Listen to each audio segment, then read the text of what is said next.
Okay, this morning at the Amusement Expo, we're with Jason Crawford of Modal VR, and you've had the biggest buzz, I think, of the VR at the Amusement Expo for this week, and read a lot about you.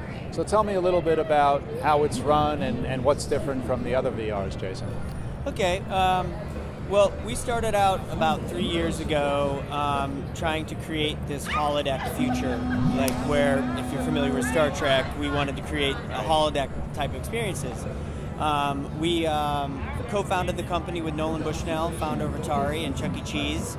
Nolan brought a lot of information and experience about how something like this could work in an FEC or bowling alley or family entertainment center environment. And so we, over the years, have kind of honed it down into something that is affordable, it's portable, and expandable. So what you see here is we're showing off Ping, which is essentially a carnival skill game, where it's a single-player or two-player game. Each player, the suggested price for it is $5 a player. Each player puts in $5, and the winner of the game gets a prize. What exactly are they playing against each other doing right now? So what they're playing is the original Pong game. Is similar to the original Pong game, but inside the headset is completely different. So we want a little surprise in the headset. So what we do here is show a traditional game, but in there it doesn't look like that at all. You're inside the game. Yeah. Why are some of the players off the mat and some never go off the mat? Because some people are crazy and some people aren't. People get very competitive, and it's a very physical game. So sometimes they may go off the mat a little bit, but there's ample room for safety. Is there any distance that these have to be far apart, or the square footage of this is the minimum that we would have? So you can do this in as little as 300 square feet. This can come together a little closer. Obviously, this is around 400, what you're looking at here.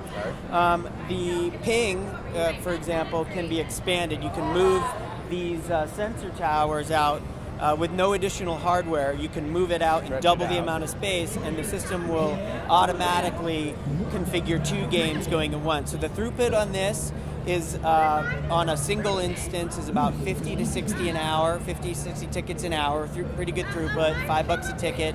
Now if you expand that out to about 600 square feet, you can run 2 games concurrently and double your throughput.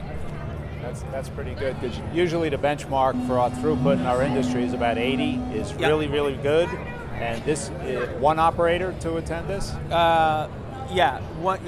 So in a single instance, one attendant can run all of this. And if it gets bigger and really busy, it might be a good idea to have 2. Might be 2. But usually a shared attendant in an FEC arcade environment can handle it, no problem.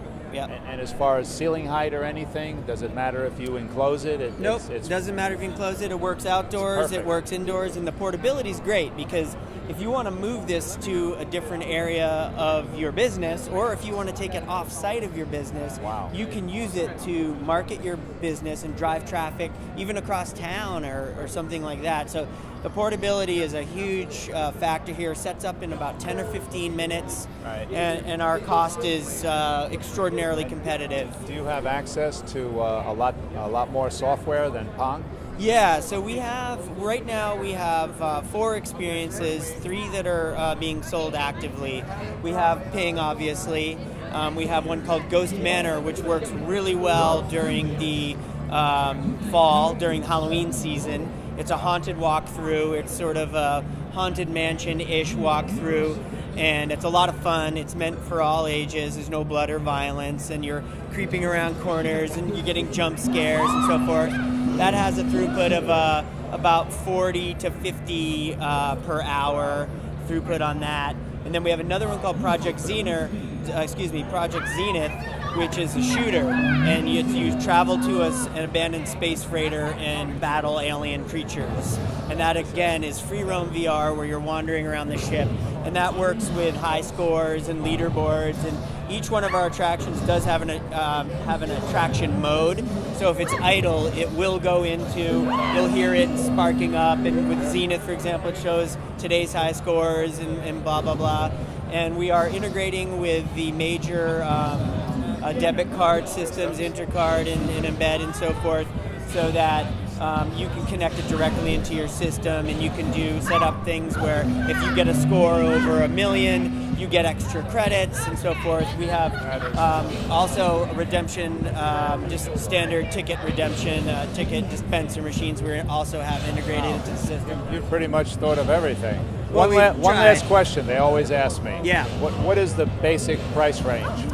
So the basic cost of the system is $75,000. We are running a special here at Amusement Expo for $50,000.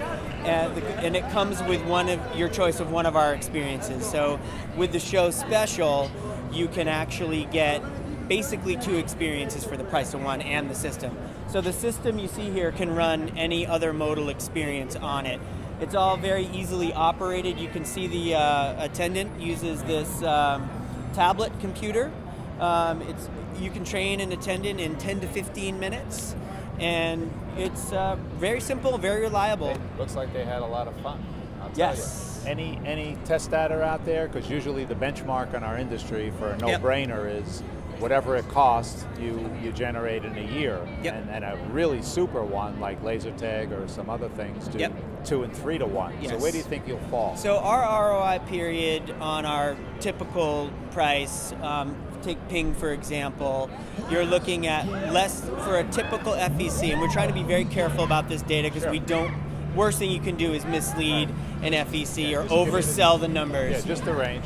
So the range is definitely less than a year for a moderately busy FEC. And with our show special, less than 8 months. Right. That's perfect. That's all we could ever ask. Well, we appreciate you coming to the Amusement Expo. Well, we've had a blast. It's been really fun. We've had a good time. And for all you do for the industry, and for Nolan, mentor. We were back, having his games, from the original Key games and all those, and it's just been a great ride. So thanks for continuing it. Thanks, Frank. Appreciate it. Jason.